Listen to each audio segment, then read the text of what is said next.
मल्ला अपनी माँ के सामने खड़ी थी, चेहरे पर गुस्से और सवालों का तूफान। उसकी आंखों में तीखी चमक थी, जैसे किसी ने उसकी दुनिया ही उलट दी हो।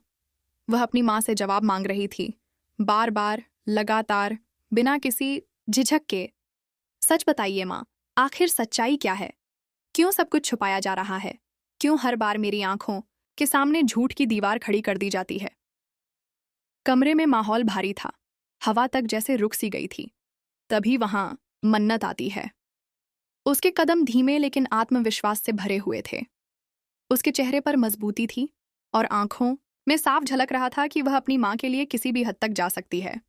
वह आगे बढ़ी, मल्ला और अपनी माँ के बीच आकर खड़ी हो गई और ठंडी लेकिन दृढ़ आवाज में बोली, आपको किसी को भी जवाब देने की जरूरत नहीं है। किसी के सामने अपना सिर झुकाने की जरूरत नहीं है, खासकर उनके सामने जो सिर्फ सवाल करना जानते हैं लेकिन जवाब सुनने का धैर्य नहीं रखते। यह सुनते ही मल्ला का चेहरा लाल हो गया। उसकी सांसें तेज हो गईं, जैसे उसके अंदर का गुस्सा अब और नहीं थम सकता। वह तुरंत मन्नत पर बरस पड़ी। तो तुम ही बता दो।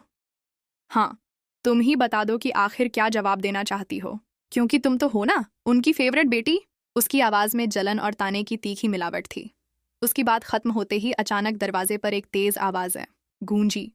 सबकी नजरें उधर मुड़ गईं और तभी विक्रांत की एंट्री हुई। उसकी चाल में एक अलग सा रोब था, जैसे वह किसी बड़े फैसले के लिए आया हो। मल्ला के पापा भी उसके साथ थे। उनका चेहरा गंभीर था, जैसे उन्हें आने वाले तूफान का अंदाजा हो। विक्रांत बिना समय गवाए आगे आया और सबके बीच खड़ा होकर बोला, मैं जवाब दूंगा।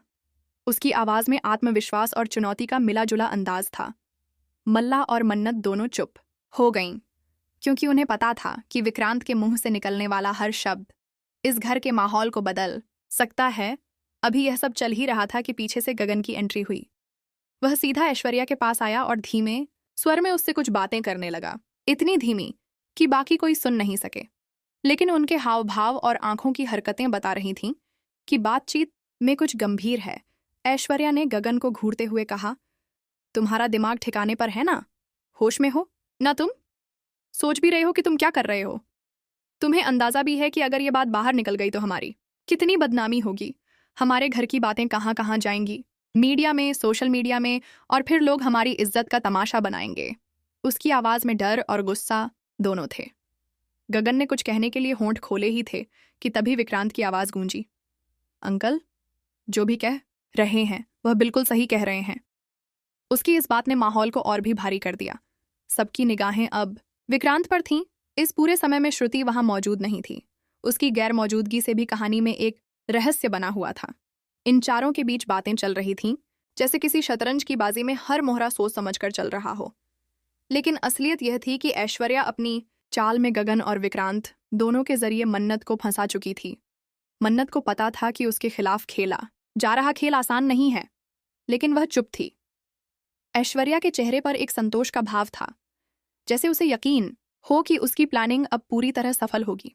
हालांकि विक्रांत जो बातें कह रहा था उन्हें मानने के लिए ऐश्वर्या बिल्कुल भी तैयार नहीं थी। वह जानती थी कि अगर उसने विक्रांत की बात मान ली तो उसकी सारी मेहनत, उसकी सारी चालें बेकार हो जाएंगी। और मल्ला तो आज अलग ही रूप में थी। उसकी आंखों में एक ऐसा गुस्सा था जो किसी भी वक्त फट सकता था। वह बार बार मन्नत को घूर रही थी, जैसे उसे अपनी सबसे बड़ी दुश्मन मान चुकी हो। अचानक बाहर से किसी के तेज कदमों की आवाज आई। सबने एक साथ दरवाजे की तरफ देखा। ये कौन था? क्या कोई नया मोड़ आने वाला था? हवा में तनाव इतना घना हो चुका था कि हर किसी को अपनी सांस तक भारी लगने लगी। मल्ला के पापा ने पहली बार बोलना शुरू किया, अब बहुत हो गया, सच बाहर आना ही चाहिए, चाहे किसी को अच्छा लगे या बुरा। लेकिन अब चुप रहने का वक्त नहीं है। उनकी इस बात ने सबको हिला दिया, खासकर ऐश्वर्या को, जिसकी आंखों में एक पल के लिए घबराहट साफ झलकी। मन्नत ने अपनी माँ की ओर देखा, जैसे कह रही हो, मैं हूं ना, आप चिंता मत कीजिए। लेकिन दिल के अंदर कहीं उसे भी महसूस हो रहा था कि हालात उसके हाथ से निकलते जा रहे हैं। गगन ने एक कदम आगे बढ़ाया और विक्रांत के कान में कुछ फुसफुसाया। विक्रांत ने गंभीरता से उसकी बात सुनी और फिर एक हल्की मुस्कान उसके चेहरे पर आई। एक ऐसी मुस्कान जिसमें छुपा था एक बड़ा राज। कमरे में मौजूद हर कोई जानता था कि अगले कुछ मिनटों में जो भी होगा वह इस घर की कहानी को हमेशा के लिए बदल देगा। और तभी दरवाजे पर खड़ी थी श्रुति। उसका चेहरा पीला पड़ा हुआ था, आंखों में आंसू और होंठ कांप रहे थे।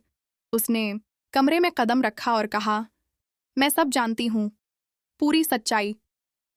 वातावरण में एक सन्नाटा छा गया। सभी की आंखें चौड़ी हो गईं। मल्ला, मन्नत, विक्रांत, गगन, ऐश्वर्या, सब मानो पत्थर की मूर्तियों में बदल गए हों। श्रुति की अगली बात इस घर की नींव हिला देने वाली थी।